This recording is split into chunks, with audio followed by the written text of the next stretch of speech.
disclaimer, this presentation has not been sponsored by any political party. It actually involves a classroom policy rather than a specific assignment. I use it, applies to our PCOM 247 classes, but also could easily be adapted to your classroom. Now, we know that annual May surveys continue to stress the need to improve teamwork skills among our students, but students often fail to take teamwork seriously. And in particular, students tend to lack an expectation for or even a sense of accountability to their fellow team members. This is a problem. All they see is the instructor as the authority figure and not one another.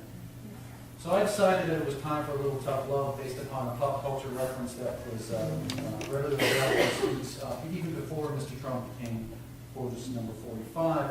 And I do this by granting students the right to fire underperforming team members. The most common causes of group firings, and these actually happen on the screen in front of you.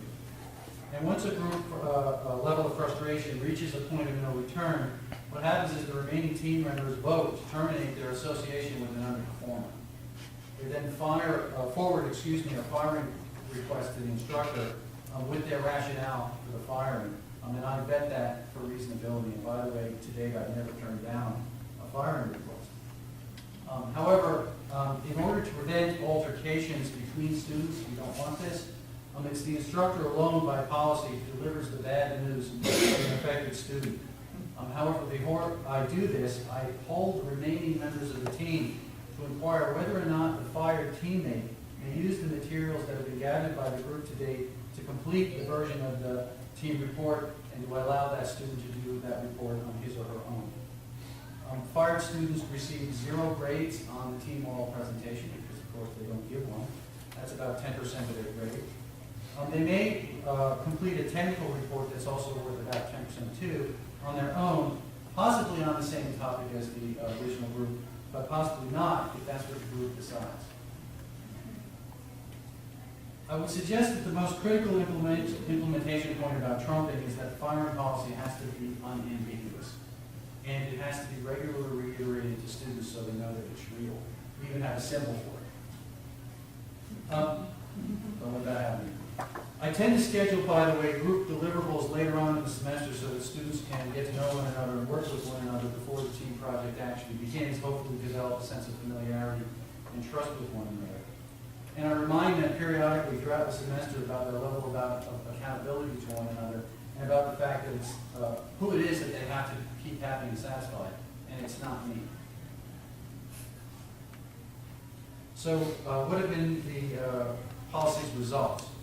Well, the significant dysfunction that had previously affected half of the groups in my classes has been cured. And though some groups reconsider firings that they initially make and they reclaim a member, that happens infrequently. Most teams actually regret, after the fact, not having pulled the trigger on one of their team members. It's true. In the most extreme case, a group of 4 lost half of its members. And in fact, one of those members fired herself. As for the student feedback after the exercise, the asterisk on the first bullet point indicates quite obviously that the students who were fired didn't feel particularly positive about it. Nevertheless, most of the comments from these evaluations stress the strong performance of the team, the evened out workloads, and the low level of dysfunction that the students experienced. Now, not all groups were fully successful, of course, and not all free riders have been eradicated. You can see the last comment on the slide for an example of a poor experience. And frankly, some students simply don't like the pressure of facing what I would refer to as accountability consequences. But given its success, the trumping groups policy is going to remain an element in this class for me, for as long as I teach it.